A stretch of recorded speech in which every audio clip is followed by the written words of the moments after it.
Amigas e amigos, o dia 17 de março não deveria passar batido, deveria haver uma grande descomemoração no país por ser a data que a Operação Lava Jato diz que iniciou as suas atividades em 2014. Foi quando o delegado Márcio Anselmo, da Polícia Federal, prendeu o doleiro Alberto Youssef.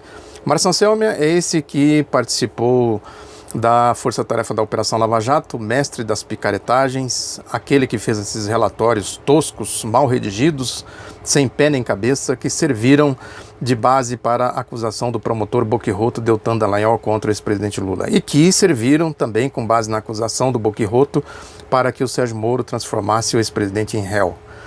Esse Alberto Youssef era velho conhecido do Sérgio Moro, participou do esquema lá do Banestado, aquela gigantesca operação de corrupção, de remessa de dinheiro para o exterior, para paraísos fiscais, lavagem de dinheiro, que o Sérgio Moro cozinhou o galo, varreu para debaixo do tapete. O próprio Alberto Youssef, que consequência teve a sua participação naquele esquema? Que pena que ele recebeu, tanto é que ele continuou em atividade até ser preso novamente na farsa da Operação Lava Jato. O Márcio Anselmo prendeu o doleiro, aí chamaram a Globo, chamaram toda a mídia, chegaram ao Paulo Roberto Costa e chegaram ao maior esquema de corrupção da história da humanidade, conforme eles dizem. Picaretagem, mentiras, porque algumas questões são tão elementares que basta a gente ligar A com B, somar 1 mais 1, para a gente chegar à conclusão de que se trata de uma grande farsa. Qual a diferença, por exemplo, do José Serra, do José Dirceu? Do ponto de vista das acusações, eu digo. Se alguém souber, pode falar aí que a gente faz aí uma retratação e faz também um esclarecimento, se for o caso. Qual a diferença do Eduardo Jorge, que era o secretário da presidência do Fernando Henrique Cardoso, com o Delúbio Soares? Eduardo Jorge, que esteve envolvido nesse esquema da construção do prédio do TRT aqui em São Paulo, luxuoso prédio, aquele esquema do juiz Lau, conforme a mídia dizia, o Nicolau. Qual a diferença do João Vacari Neto do Fernando Henrique Cardoso, que foi delatado pelo Nestor Cerveró? Qual a diferença? Qual a diferença do Palocci para o Aloysio Nunes Ferreira, esse que é ministro agora do Itamaraty das Relações Exteriores? Se alguém souber, conseguir dar uma explicação lógica, aristotélica, eu faço aqui a meia-culpa e a retratação. Pode pensar, pesquisar, para a gente ver que se trata realmente de uma grande picaretagem. E qual foi o resultado concreto das 38 fases da Operação Lava Jato? O que eles apuraram efetivamente? O que eles fizeram? Qual foi a consequência de todas as suas apurações? Tem aí a lista do Janot, diz que vai mandar mais uma agora essa semana. Quem não ouviu dizer que a lista do Janot abalaria os pilares da República? Até agora abalou o que exatamente? Quem não ouviu dizer que as delações da Odebrecht botaria o país de pernas para o ar?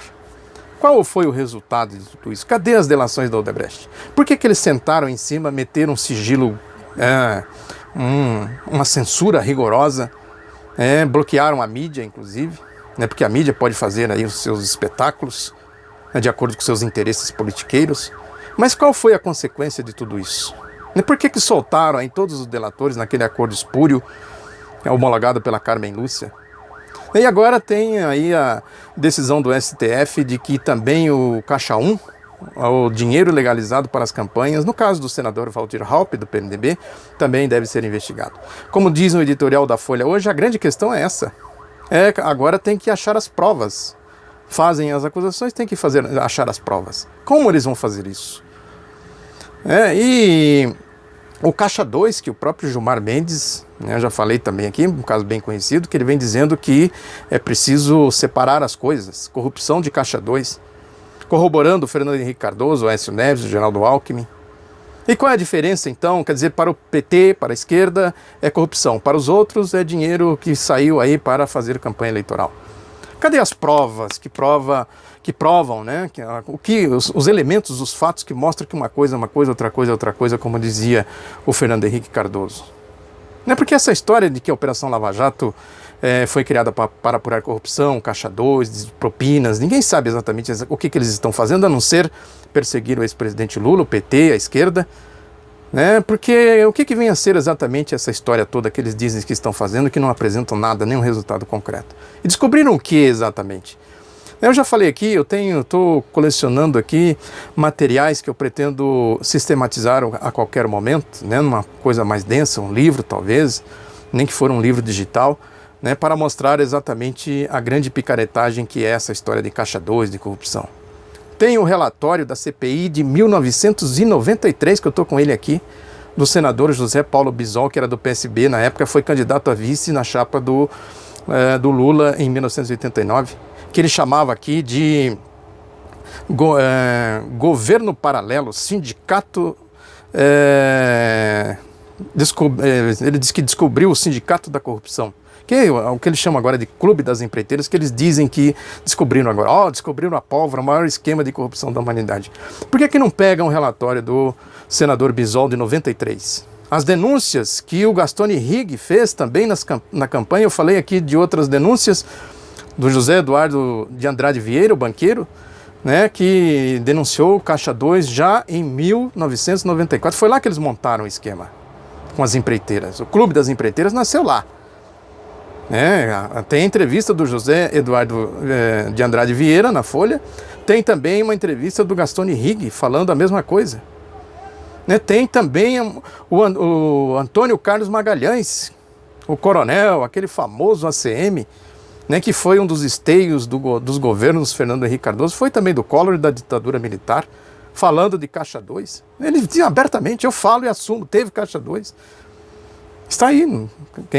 É que os jornais de antigamente não são fáceis de ter acesso, mas isso foi publicado, foi divulgado isso amplamente. Então a gente vai somando as coisas, vai chegando a conclusões fáceis, do porquê que existe todo esse movimento politiqueiro chamado Operação Lava Jato, esse partido único da Operação Lava Jato. Lista de Janot, pode esquecer, não vai dar em nada. Delação da Odebrecht, também nada. Não tem lógica, não tem sentido. Eles certamente vão fazer aí pirotecnias, comemorando os 3 anos da Operação Lava Jato, as 38 fases, com base nas mentiraiadas. O relatório do senador Bisol mostra claramente o que eles deveriam investigar e não estão investigando. E por que ninguém fala do relatório do senador Bisol de 1993? Ninguém fala das denúncias do Gastone Rigg, do ACM e do banqueiro que era do Bamerindos, que foi ministro do Fernando Henrique Cardoso, o Andrade Vieira.